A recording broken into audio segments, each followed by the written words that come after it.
Hello viewers, আসসালামু আলাইকুম। আপনারা দেখছেন ইব্রাহিম 360। আজকের টিউটোরিয়ালটির মাধ্যমে আমরা ক্লাস 8 এর ইংরেজি চ্যাপ্টার 6 এর 6.3.3 দেখার 6.3.3 ফর্মাল ভার্সেস ইনফর্মাল রাইটিং এর মধ্যে যে ডিফারেন্সেস আছে সেগুলো জানার চেষ্টা করব। চলুন শুরু করা যাক।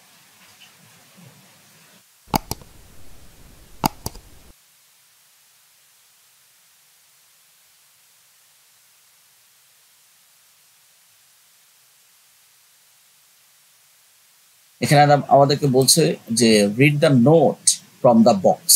এখানে আমরা দেখতে পাচ্ছি যে এই যে একটা নোট দেয়া আছে ফর্মাল রাইটিং এবং ইনফর্মাল রাইটিং এর উপরে অ্যান্ড বিলো নিচে and discuss the questions that follows, এবং নিচে কিছু কোশ্চেন দেয়া আছে সেগুলো আলোচনা করতে বলছে। তো আমরা দেখতে পাচ্ছি ফর্মাল ভার্সেস ইনফর্মাল। এখানে ফর্মাল বলতে আমরা কি বুঝি, যেটা পুরাটাই অফিসিয়াল প্যাটার্ন, আর ইনফর্মাল বলতে একেবারে ব্যক্তিগত বা ক্যাজুয়াল বা অ্যাজ ইউজুয়াল বিষয়গুলো। তো we write various type of text for different purpose. আমরা বিভিন্ন প্রয়োজনে বিভিন্ন ধরনের লেখা লিখে থাকি। পার্সোনাল লেটার লিখে থাকি, অফিসিয়াল লেটার লিখে থাকি, অ্যাপ্লিকেশন, তার paragraphs, composition, poem and minimum. They can be formal and informal. আমাদের লেখার মধ্যে যত কিছু আছে, কিছু ফর্মাল, কিছু ইনফর্মাল। We use formal. আমরা কি করি? We use formal and informal text depending on the situation. বিভিন্ন সিচুয়েশনের উপরে বেসিস করে ফর্মাল এবং ইনফর্মাল টেক্সট ব্যবহার করা হয়। Beside this two style of writing are different in many aspects. এই যে ফর্মাল এবং ইনফর্মালের মধ্যে কি রয়েছে, বিভিন্ন ধরনের পার্থক্য রয়েছে। তো আমরা জানি যে formal writing, when you write for a audience, যখন আমরা কোনো অডিয়েন্সের জন্য লিখে থাকি, we do not know on a personal level, আমরা তার পার্সোনাল লেভেলটা জানি না। We use formal style of writing, তখন আমরা ফর্মাল স্টাইলটা লিখে থাকি। It is typically more complex than informal piece of text, মানে generally more complex than an informal piece of text. The formal writing has less personal tone. ফর্মালের মধ্যে কোনো personal tone থাকে না, মোর স্ট্যান্ডার্ড ল্যাঙ্গুয়েজ, যেখানে পুরোই স্ট্যান্ডার্ড ল্যাঙ্গুয়েজ থাকে। We use the formal type of writing. আমরা একাডেমিকের ক্ষেত্রে, প্রফেশনালের ক্ষেত্রে অ্যান্ড লিগাল পারপোজের ক্ষেত্রে আমরা ফর্মাল রাইটিং ব্যবহার করি। Formal writing is a bit difficult and we have to consider some essential points to keep in mind, such as, আমরা যখন formal কোনো রাইটিং লিখবো তখন কিছু বিষয় আমরা মাথায় রাখবো, বিশেষ করে ওয়ার্ড চয়েস অ্যান্ড শব্দ চয়ন অথবা টোনগুলো হবে অবশ্যই polite, and less frequent use of first and second person, যেখানে ফার্স্ট এবং সেকেন্ড পার্সন খুব কম ব্যবহার হবে, সিঙ্গুলার প্রোনাউন কম ব্যবহার হবে, ইউজ অফ কোয়েসিভ ডিভাইস, যেখানে কোয়েসিভ ডিভাইস ব্যবহার হবে, polite and literal language and academic vocabulary ব্যবহার হবে, and avoiding repetition over generalization, এখানে কোনো ধরনের রিপিটেশন থাকবে না। ইউজ অফ প্রপার স্পেলিং, সঠিক স্পেলিং ব্যবহার হবে, কোনো ধরনের কনস্ট্রাকশন থাকবে না, গ্রামাটিক্যাল কোনো মিস্টেক্স থাকবে না, শর্টেজ থাকবে না, ফুল গ্রামাটিক্যাল সেন্টেন্স থাকবে। তারপরে কনস্ট্রাকশন, তারপরে হচ্ছে ক্লিকি, তারপর কলিকুয়াল ডিকশনস, এরপরে অ্যাব্রিভিয়েশনস আর জেনারেলি অ্যাভয়েডেড। এই ধরনের বিষয়গুলো কিন্তু ফর্মালের কোনো স্থান নেই। Sentence are elaborated and concluded, sentence একটা পরিপূর্ণ ধারণা থাকবে এমন সেন্টেন্স এবং বড় বড় সেন্টেন্স ইউজ করা হবে। লং সেন্টেন্সেস বিশেষ করে কমপ্লেক্স এবং কম্পাউন্ড কমন থাকবে। Less frequent use of idioms and phrase, এখানে ইডিয়মস অ্যান্ড ফ্রেজের ব্যবহার কম থাকবে। Single word verb are prepare to phrasal verb. তারপরে নো ইমোশনাল ল্যাঙ্গুয়েজ, এখানে কোনো ইমোশনাল ল্যাঙ্গুয়েজ থাকবে না।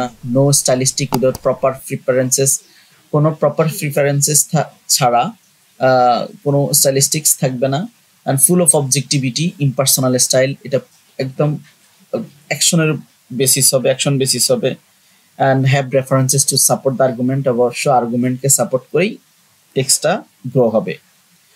ইনফর্মাল রাইটিংটা কোন ধরনের? যে we use informal writings for personal and casual communication. আমরা মূলত ইনফর্মাল রাইটিংটা ব্যবহার করি আমাদের ব্যক্তিগত বা ক্যাজুয়াল কমিউনিকেশনের ক্ষেত্রে।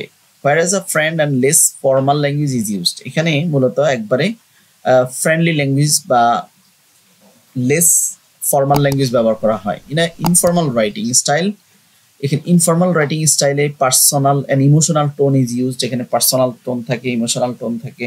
Reader is directly references to the word you or your, you এবং ইউর বলে সম্বোধন করে থাকে। It is use when writing personal email, তারপরে texting, messaging, letters to friends and family.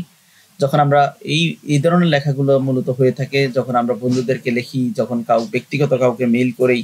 And it is direct from writing which uses, এটা হচ্ছে direct writing, direct form of writing,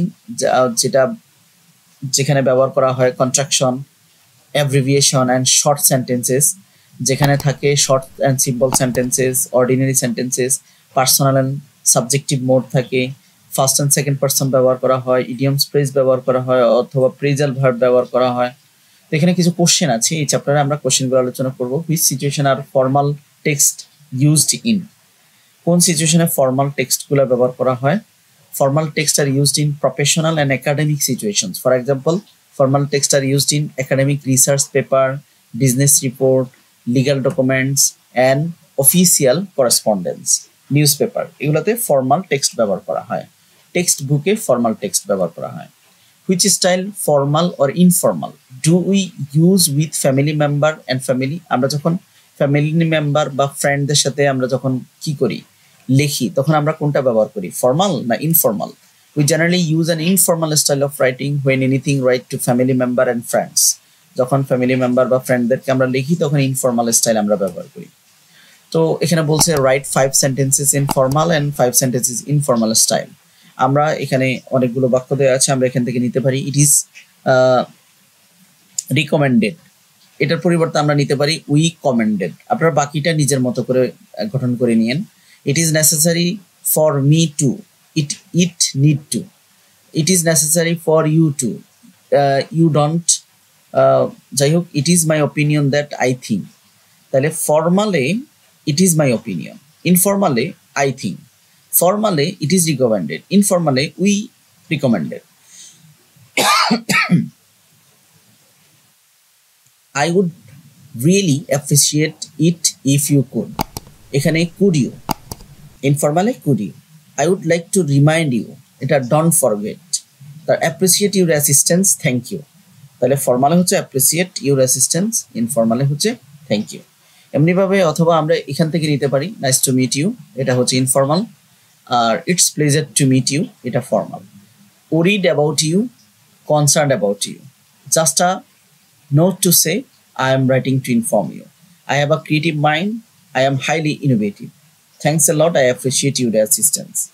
এগুলা থেকে আমরা ফর্মাল ইনফর্মাল নিতে পারি।